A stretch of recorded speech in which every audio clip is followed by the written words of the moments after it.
droite. Pour être habitué a problemato. Voilà, je me suis dit. Casting pour le théâtre? Non, pour une pub. Enfin, je dis que c'est pas une pub. Prologie. Non, mais c'est un casting. De loin, pas sûr d'être prise. Voilà. Alors, ouais, c'est le genre de truc, tu te rends compte. D'accord, alors c'est quoi ça? C'est un plan américain qui film. C'est quoi le...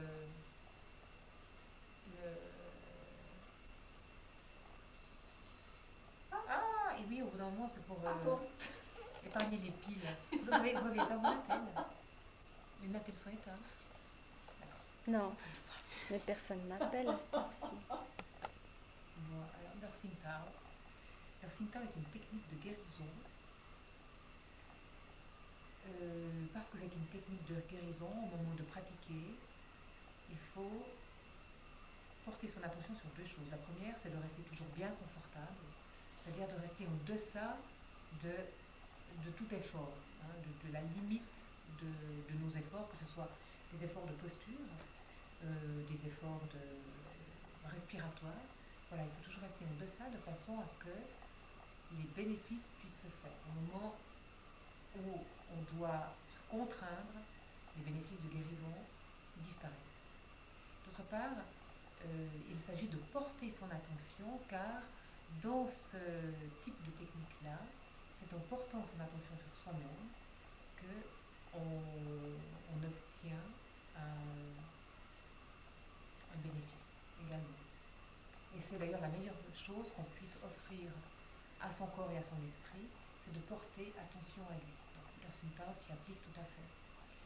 Les bienfaits d'Ursing Tao sont de régénérer et rajeunir le corps, de régénérer et calmer l'esprit, et la troisième, c'est de régénérer et augmenter la quantité d'esprit dans le corps.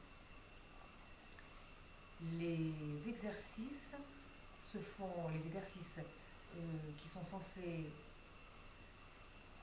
agir sur le physique se font plutôt debout, tandis que les exercices qui sont plutôt pour l'action psychique et spirituelle se pratiquent assis. Tant qu'on est assis, on respire par le nez, à l'inspire comme à l'expire, tandis que les exercices debout, on inspire par le nez et on expire par la bouche. Voilà, pour les grandes dames. Alors,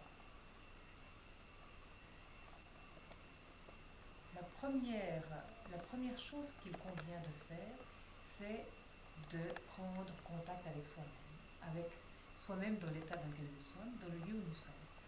Il s'agit pour ça, si on le souhaite les yeux fermés, de se visualiser ici et maintenant, assis dans cette pièce. Puisque je parle de la posture assise, les jambes sont croisées l'une par-dessus l'autre, la jambe droite devant la jambe gauche.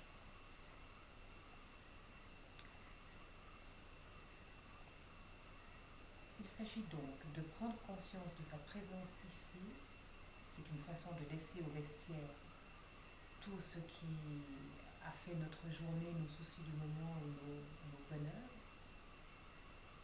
et de se regarder assis là.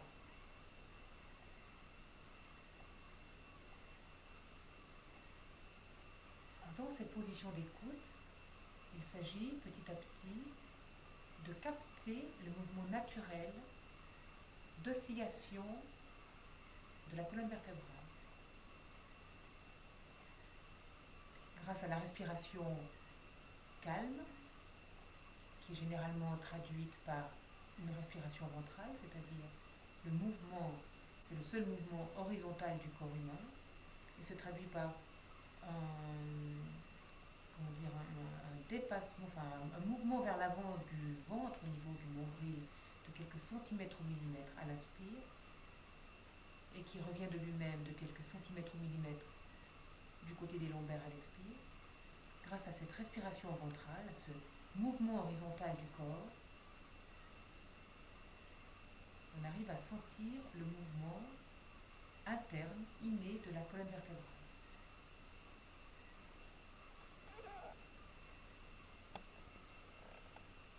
là, nous sommes en plein exercice de respiration ventrale. Donc, en partant légèrement en arrière, le ventre se détend, c'est pour ça qu'il peut s'ouvrir.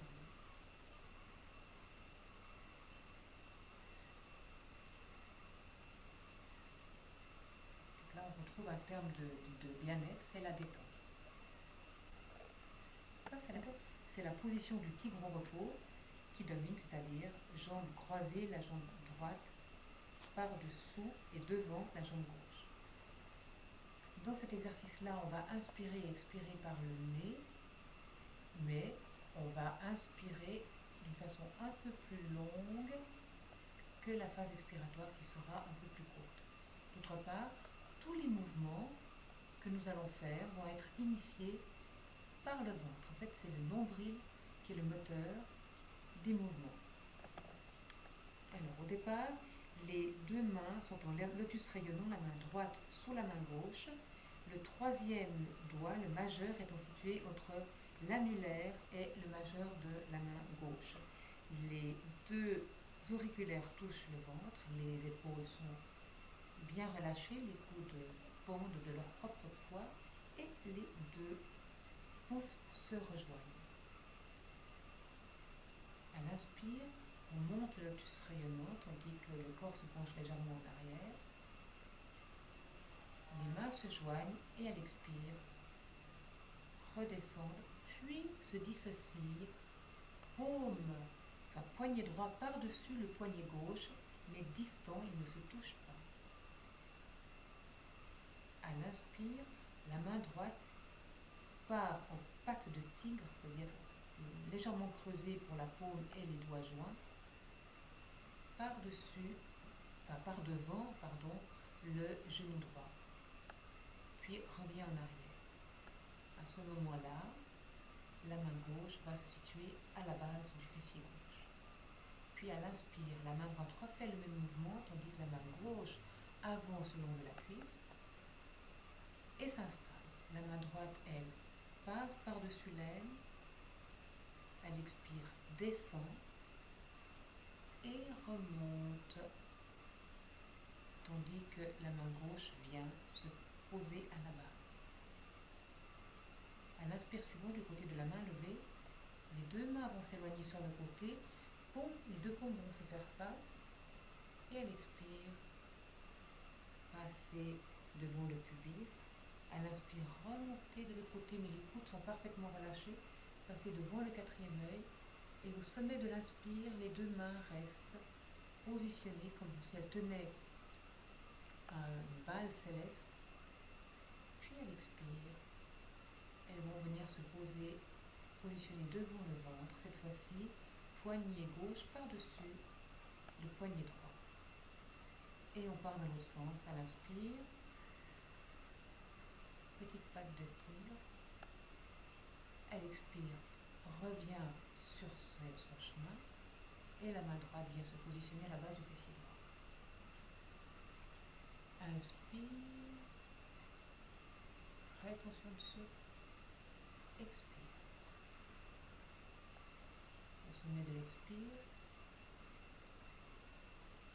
ainsi. Inspire,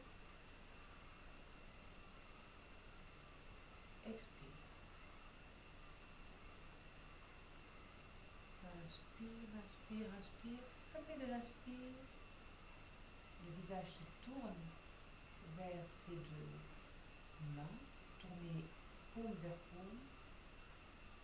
On expire. Elle revient se poser devant l'estomac. Cette fois-ci, le poignet droit par-dessus le poignet gauche. L'exercice se termine après l'avoir fait un certain nombre de fois à droite et à gauche. Les deux mains se séparent. À l'inspire, elles vont se poser devant les genoux, paumes bien ouvertes. Et on se met dans cette position-là à respirer le nombre de fois qu'on le souhaite. Nous serions, semble-t-il, sous la protection de la Lune et des étoiles. La Lune et le Soleil, en tout cas. Il est haussier, il est possible à l'inspire et à l'expire de revenir dans la position du tigre au repos. Inspire, les mains s'éloignent. Expire, elles vont se poser au sommet des genoux. Les pieds restent croisés. On va se saisir du haut du tibia entre le majeur et l'index et on va secouer un certain nombre de fois les jambes tout en maintenant cette pression de part et d'autre du tibia. Puis on va dissocier les jambes et voilà. Alors, l'idée du Tsingtao, c'est donc d'amener le plus d'esprit dans le corps. Il s'agit pour ça, dans une étape A, de faire descendre l'énergie dans le chaudron.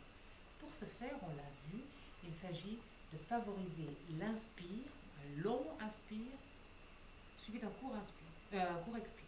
Un long inspire, court expire. Cet exercice, que je vais vous montrer maintenant, sert donc à descendre l'énergie dans le chaudron. Pour cela, il y a une première étape, un petit préliminaire qui se fait sans aucune respiration. Donc, je pars à l'expire, j'expire.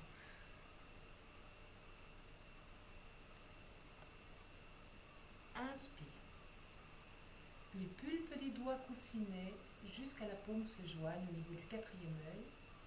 Puis là, de la rétention du souffle, mes mains donnent à voir à l'extérieur ce qui se passe à l'intérieur, c'est-à-dire cette énergie descend dans mon corps en suspension. Et là maintenant, à l'expire, je vais masser le ventre, puis les jambes. Court inspire, pulpe des doigts, coussinet, paume. Suspension du souffle, voilà le trajet de l'air qui fait mon corps. Et à l'expire, plus long expire, voilà où se répand cet air. Voilà, ça c'est pour la première étape. Mais j'ai dû me tromper à un moment donné, j'ai dû dire le contraire. Tu peux refaire. Pour amener l'énergie du haut vers le bas, l'inspire est court, l'expire est long. Voilà. Il y a donc une suspension d'air à l'expire. Je n'ai pas d'air, l'exercice démarre comme ça. Très court inspire. Depuis là, depuis la pulpe coussinet jusqu'à la paume, stop. Suspension du souffle. Et long expire.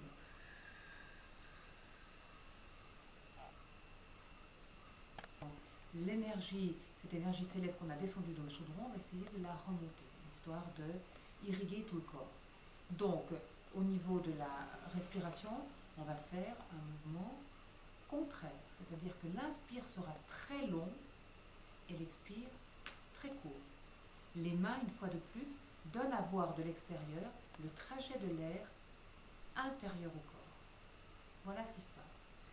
Je pars comme le premier exercice, sans souffle aucun, en suspension d'expiration.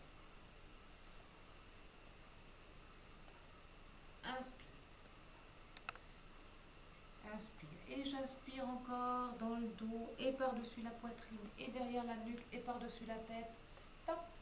Suspension d'air, la main droite devant la main gauche, devant le front, puis les mains se séparent au niveau des clavicules, paume tournée vers le sol, et à l'expire, expulsion de l'air. Et ça redémarre. Inspire. Et je remonte l'énergie tout en inspirant.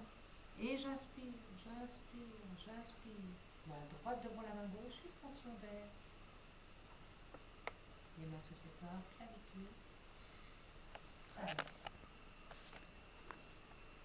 Alors, inspire.